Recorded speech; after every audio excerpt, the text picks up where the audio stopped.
కేవలము పరిచయం అనే ఒక నినాదాన్ని తీసుకొని ఈ రోజు మీ ముందు పెన్ టీషర్ట్ వేసుకొని గర్వంగా నిలబడ్డాను.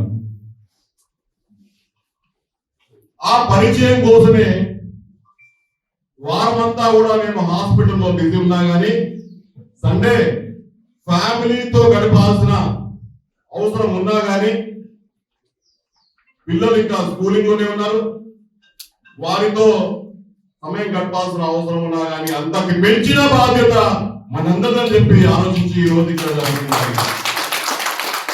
చింగిచెర్లలోని క్యాలెండర్ ఆవిష్కరణకు విచ్చేసిన మన రాష్ట్ర అధ్యక్షుడు మణికొండ వెంకటేశ్వర గారు, మరి కుల పెద్దవులు, మరి సంఘానికి పెద్దగా మన ఎన్నో రంగాలలో ఉన్న మన సంఘ అధ్యక్షులు కావచ్చు, మన పెద్దలందరూ కూడా ఈ ఆహ్వానాన్ని మనల్ని మన్నించి ఇంత పెద్ద సక్సెస్ చేయడం అనేది చాలా పెద్ద గొప్పతనం. ఇది మనకు వచ్చింది 20-30 కూడుతున్న ఉన్న సంఖ్యని ఇప్పుడు 200లకు పెంచాము ఇక్కడ. అంటే మన కుల బంధువులు ఇంకా అన్ని కులాలలో కూడా ఉన్నారు.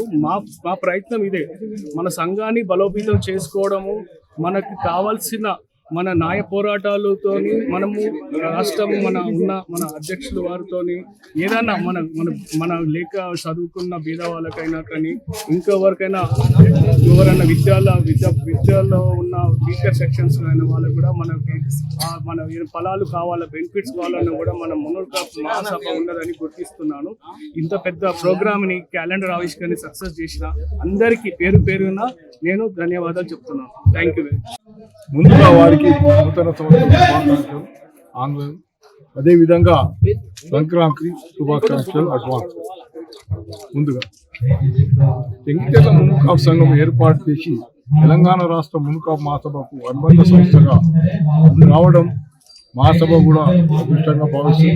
అదేవిధంగా వారు చేపట్టే కార్యక్రమాలన్నింటినీ కూడా తెలంగాణ రాష్ట్ర మున్కాప్ మహాసభ వారికి ఎల్లప్పుడూ అండదండలుగా ఉంటూ వారి వెన్నంటూ ఉండి వారికి ఎలాంటి సహాయ సహకారాలు కావాలన్నా రాష్ట్ర మున్కాప్ మహాసభ తరఫున వారికి ఉంటుందని, అదేవిధంగా రాష్ట్రంలో చేపట్టే కార్యక్రమం మహాసభ తరఫున చేపట్టే కార్యక్రమాలన్నింటినీ ఆహ్వానించడం, పరస్పరంగా అందరం కులం తాటిపైకి తీసుకొచ్చి మున్కాప్ కులాన్ని తాటిపైకి తీసుకొచ్చి అందరూ ఒకటై ఎదగాలని చెప్పేసి మనస్ఫూర్తిగా నేను కోరుతుంటూ, అదేవిధంగా అందరినీ కూడా సమావేశం ఏర్పాటు చేసి పేరు చివరన అందరిది ఒకటే పేరు ఉండాలని చెప్పేసి భావిస్తూ రాబోయే తరానికి మనం ద్రోహం చేయకుండా అందరినీ కూడా కలుపుకొని పోవాలని చెప్పేసి భావిస్తూ రాష్ట్ర మున్కాప్ మహాసభ ఆ దిశగా ప్రయాణిస్తుంది. ఎలాంటి ఒడిదుడుకులు ఉన్నా కూడా అందరం కలిసి ఎదుర్కొనే ధైర్యం సత్తా మనకున్నది. రాబోయే తరంలో రాజకీయంగా ఎప్పుడైతే మనం ఎదుగుతామో, ఆర్థికంగా విద్యాపరంగా సామాజిక పరంగా ఎదిగినాక రాజకీయంగా మనం ఎదిగినప్పుడే మున్కాప్లకు భవిష్యత్తు ఉంటుంది. రాజకీయంగా ఎదిగినాకనే మనం మనకు కావాల్సిన వసతులు మనం ఏర్పాటు చేసుకోగలమని చెప్పేసి భావిస్తూ ఈ యొక్క అవకాశాన్ని నాకు ఇచ్చిన పాత్రికేయ మిత్రులందరికీ కూడా నమస్కారాలు తెలియజేస్తూ ఇంతటితో ముగిస్తున్నాను.